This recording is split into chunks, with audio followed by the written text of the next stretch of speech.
Hey guys, what's up? It's Olivia. Welcome back to my channel, Olivia Simone Vlogs, where I like to share my experience moving here to Minot, North Dakota. So in today's video, instead of exploring things, we are going to talk about what it's been like living here. I've been here for 2 months now, and so I want to tell you what I've learned and what it's been like. As a disclaimer, I moved here at the end of July. It is currently 2 months after that, so it's September almost 20th. So when I talk about weather and things, of course, I haven't been here during winter yet. Also, for a frame of reference, the places I've lived have been State College, Pennsylvania, Orlando, Florida, and then Northern California. So first off, talking about weather, the air has been not humid, which has been really nice. Occasionally there was like a humid day during the summer, but it wasn't something that was constant. Like, I would not call this place humid. And then in terms of rain, occasionally there would be a rainy day, but it's not constant like it is in Pennsylvania or Florida. The weather during summer I thought was very nice, like in the 80s, sometimes hitting 90, maybe in the 70s, and then all of a sudden it turned fall. So leaves hadn't changed or anything, but last week we were starting to have more of like, in the morning when I'm taking my dog out around 8 a.m. it's like in the 40s, and then it might get up to like 70 during the day. This next week it's supposed to be high of 60s, so I'm personally not sure if it's now fall and going to be that's our high from now on, or if it's like going down for a week and then gonna go back up. Again, we haven't had much rain. Right now it's scheduled that next weekend is supposed to be a couple of days of rain, but even then I'm not sure if it's gonna be an all-day thing or just a little bit of storms in the nighttime. At least in this part of the state, we have not had tornado warnings. There have been other parts of the state that have had tornado warnings over the past couple of months, but it's never been up here in Minot yet. Also in the summer, it stays light really late, so even now when it's dark by like 8:30, I'm like, oh my god, it's so dark so early, but we were spoiled with it not getting dark until like 9:30, 10 for a while, so that's what it's been like so far in terms of weather. With driving around, it is super easy to learn Minot because there are 3 like main streets going north to south. There's Broadway, 16th, and then the, I don't know if it's called the bypass or the expressway, but there's those 3, and those will basically take you to anywhere you need to be in town. I feel like even the second day that we were here, we would look up where something was, like Target, for example. We would see the 3 paths on Broadway, 16th, or that other road, and I think it's the bypass. And then we wouldn't need to like use Google Maps or anything. You just learn where everything is in relation to those roads. The roads here are also labeled like, you know, 1st Avenue, 2nd Avenue, 3rd Avenue, like that. And then avenues goes east to west, and then streets go north to south. So again, it's like really easy. If you hear an address, you don't have to look it up because you know how to get there. I will say there are tons of unprotected left turns here because it is so blocky. There's not gonna be a stoplight at every single block, and so there are a lot of times where I'm like, wow, I am just making a completely unprotected left turn across this highway where there's multiple lanes. Let's see how this goes. It's been fine so far. I think it's just in winter time I might change up my driving a little bit, and I could see if I was a new driver or if it was busy. If it was busy, I would probably go up to stoplights, but it's been fine so far to be able to make those unprotected left turns. Cost of living. Cost of living here is high, and I don't know if it's just because cost of living everywhere is high. I feel like cost of living is so high. Now, I will say I pay about the same rent here as I did in State College, but my apartment here is much nicer. My rent for this month, and this includes pet rent and a garage and gas and water, is $1,166. I will then have $50 for Wi-Fi, and that's the cheapest I can find. Yes, I looked at CRT or SRT and Midco, and $50 is the cheapest internet I can find. Unless you have no desire to stream anything on TV, then you can find one for like 40 bucks, but I want to be able to stream and watch YouTube and upload things. Anyways, and then electric is also crazy high. I'm interested to see what it is this month because since I moved in a partial month in July, my July electric was like 20 something dollars. My August electric was 60 something. And by the way, I did not use heat or air because those weren't working in my apartment during those 6 weeks. So anyway, I paid $88 for like 6 weeks or so, or maybe it might have even been a month of electric, and that was not including air or heat. So I am nervous to see what that price is gonna be once it's like -30 outside and I'm heating up my house to, you know, high 60s. So anyway, that's what like my apartment and stuff cost, but I have granite countertops, I have all new appliances, I have a dishwasher, and I have a washer and dryer. So it is much nicer than my state college apartment. Cost about the same. Okay, sorry if that cut off. My card was full, and so I was like, oh God, what's even on here? Let me erase things real quick. And it was me moving into my state college apartment, which was a really traumatic experience. So I erased all of those. Anyway, cost of living. I feel like it's super expensive here. Gas, when we first got here, again, this July 2023, it was $3.59, the next week was $3.69, the next week was $3.79, and then went back down to $3.59. As of today, it's $3.99, but earlier this week it was $4.29. I'm gonna see if it will drop below $3.99 before I fill up again, but I need to fill up this week. And I just feel like that's crazy high to pay for gas. Maybe that's how it is everywhere. It's no help because my family lives in California, and so gas is always like over $5 there. So I never know what the baseline is for everywhere else. If you could tell me where you're at and how much gas costs, let me know. I also feel like the food costs here are so high. Like marketplace foods, so freaking expensive, but even when you go to Walmart or Target, everything is just so expensive. And so it's one of those things where I don't know if just everywhere in the country is expensive right now, or if it's something specific about being really far away from everything in North Dakota that's making things expensive. It's also shocking to me that anywhere you go to get a cup of coffee, it's like $7 for like a small or medium. But if you're moving to Minot, something you should know is this community is really big on its Facebook pages. They have Instagram pages as well, but they're really big on Facebook. Now, to enter these groups, you do have to have like the first and last name of someone who referred you to the group. I'll tell you the names of them, but you need, again, someone's first and last name. Olivia Simone is not my first and last name, so that's not gonna work for you to get into the group. The group is called Minot Whiners and Complainers, and yeah, there are a lot of like complaints in there, but it's also a good page just for like learning about the community. If people have questions, they'll pop them in there. If people heard of news, they'll pop it in there. If there's like traffic somewhere or police, people will be like, what's going on? And then share that info. So it's been a really good way, again, to just learn about what's going on in the community. There are a million buy and for sale pages here. So in addition to Facebook Marketplace, so many Minot buy and for sale pages, and especially because we have the Air Force Base right here and people are moving in and out all the time, it is very, very active for, again, buying and selling things. It took 3 weeks for my furniture to arrive here in Minot.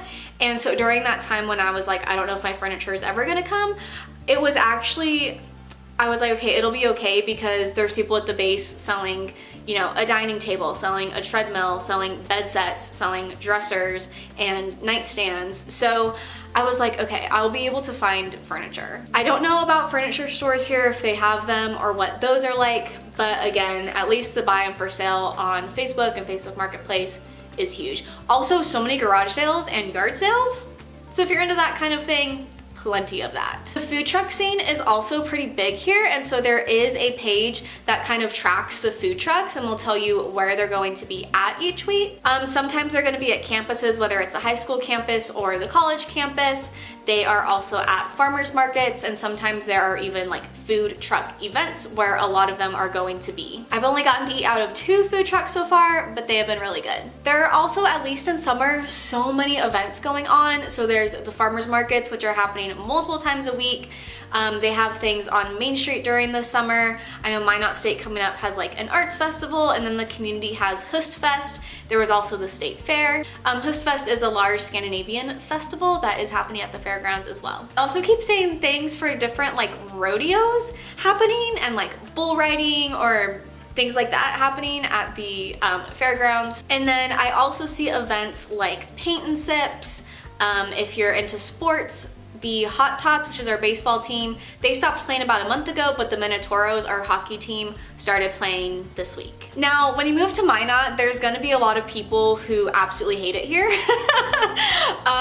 There have been people just like out and about that I've met. When I say out and about, I mean like the pet store, the grocery store, like wherever, who really do not like that they live here. There are things to do if you're willing to join a Facebook page and look at that every now and then. With Halloween coming up, there are different like pumpkin walks and there are pumpkin patches opening up, and again, a lot of farm and harvest things going on. We're open to trying different activities and events. Oh, I also didn't mention, like, there are bars here. There's like an axe throwing bar, bars with like pool tables. There's lots of like open mic nights. There's one bar where people film like a true crime podcast at. So yeah, if that's more your scene than like these other things, there's also that too. But yeah, I think there's plenty of stuff to do. I think there are plenty of activities.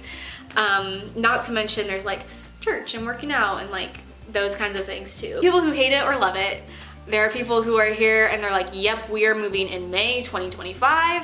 And then there are other people who are like, yeah, I was supposed to be here until this date and then I loved it and stayed. So you're gonna get the whole gamut of people. Don't let that discourage you. One more note about the weather, it is windy here. So if your weather app says wind, it means it. So careful about wearing dresses or your hair down that day, because when it's been windy, it's like the power goes out. So it's like legitimate actual wind. And that's what people have warned me about when figuring out my winter coat, is you want to have one that I guess is like puffy on the inside but then has a wind shield or like different lining on the outside, because if it's just the puffy coat, I guess the wind cuts right through it. And again, we're not talking about just like regular winter wind. It's like strong wind that takes it from being 10 degrees outside to like -30. That's what I've been told. I'm hoping to still see in Marketplace somewhere someone selling a winter coat. I don't know if maybe I missed the ball on that, but I did find one at REI for $600. I know that sounds like a lot, but the one at the other brand that someone told me about was $900. So other random winter things you might need to keep in mind, and again, I'm from California, so winter stuff's new to me. This might be obvious to you, but winter tires are a thing. Also big to get a garage here, because it's not so much the cold, but it's the wind that makes things colder. So if you're protected from the wind by having a garage, many people have told me I don't need to get the, I'm forgetting what it's called, but when you actually like plug your engine in at night, they said I would not need that because I have a garage. But then also people have said to think about getting the thing that like starts your car, an automatic starter. So like when you're in the house, you can still start the car. If you don't have that already, I do not. And I was told that's around $400. So when you're planning, prepping for winter, it's really expensive. I think being told that the populated places in Alaska has more temperate and moderate climate than here really just kind of nailed it in, that like, oh, I really need to listen to people when they say the wind is a big deal and start telling me like what I need. I'm gonna listen to that and not think that I know better, because I've spent a couple of winters in Pennsylvania. Another thing about Minot when you're looking for a place to live, speaking of winter, there are emergency access roads. These are the roads that get plowed first. So Broadway is one, the bypass, I think it's the bypass, is another, I don't know if it's called the bypass or the expressway, but it's one that goes north to south. Those get plowed first, and then there are some like east to west roads that also get plowed first. So when you're looking for apartments, you might want to ask about that when you're, again, calling the leasing office or whatever. I want to talk about shopping really quickly. Walmart and Target are always busy here, and people are always stocking and things are out of stock. So I don't know why. It doesn't matter if I go there during the week, like during the school day or work day. It doesn't matter if I'm there on a weekend. Doesn't matter if I'm there early, if I'm there late. It's always busy, there's always things out of stock, and there's always a million employees on the floor trying to stock things. I have no idea why this is the case. When it comes to Amazon, just know that Prime 2-day shipping doesn't exist anymore. It's gonna be more like 5+ days of shipping. I had one, my treadmill over here took 10 days to 2 weeks to get to here, whereas it had said for my Pennsylvania address or California address was gonna be 2 days. So just keep that in mind as well, that quick shipping does not exist. There actually is one last thing I wanted to talk about, and I don't know if this is something that is impacting only me. I need to start asking a few people who I know live in my area. I keep having issues with water, like being able to drink my water. Now, the water coming out of the tap is clear, whereas in State College it was like blurry and like had to take a long time to like settle. It is clear, but when I've been using, the brand that I use to filter water is called Zero Water. So it's like a Brita filter, it's just called Zero Water. I have gone through so many of those so quickly to the point where I emailed the company and said, hey, I think there's something wrong with these filters that you shipped out to Minot at this time, because typically a filter lasts me an entire semester. It's lasting me like 3 days to a week, and I'm not like excessively going through it any more than when it would last me a semester. So they shipped me a new one, and this one lasted for a week and now is bad again. I can't drink the water. So I'm just really confused on if it's like Zero Water in particular is having issues, or if it's something with the North Dakota water. And then when I have tried just drinking the tap water, my face breaks out really badly, and that is a thing. If you don't drink filtered water, your face can break out. So apparently I am sensitive to that. So today I went and just bought some jugs of water. I might go get a Brita filter and see how that works out. I am just letting you know, I don't know if this is a me thing. I don't know if this is a North Hill thing, a North Dakota thing. I'm not sure, but I personally right now am having issues with water. In conclusion, so far, I honestly do like Minot. So far, I do like the weather. Well, till it got cold this week, then that made me a little bit angry. But I like the weather, especially having been somewhere that was really rainy for so long. I like being somewhere that is not rainy. This is such a nice change. I like that there's a lot of agriculture. I like that it is flatter than Pennsylvania, but there are hills here. If you like hills, you like texture, you're still gonna be good. And I like that there are so many different activities that you can go and do. Again, anything that's up your alley, paint and sip, a farmer's market, throwing axes, like whatever you want, there is that option. It's not super dog friendly here, so I will say that. Even some parks are not dog friendly, which is really odd to me, but there are tons of like dog trainers in the area if that's something that you end up wanting to do. We just had a training session today that went really, really well. So maybe I'll make another video at some point talking about that. But yeah, I hope this video was informative if you are moving to Minot. If you have any questions about it that you think I might be able to answer, please pop it in the description box below, not the description box, in the comments down below. I will do my best to answer it or direct you to a resource that I think can answer it. And then of course, once you move here and become part of the Facebook groups, you can also talk to the general community about whatever questions you have. Alrighty, hope you guys have a wonderful day. Keep dreaming out loud. I'll see you guys next time. Bye.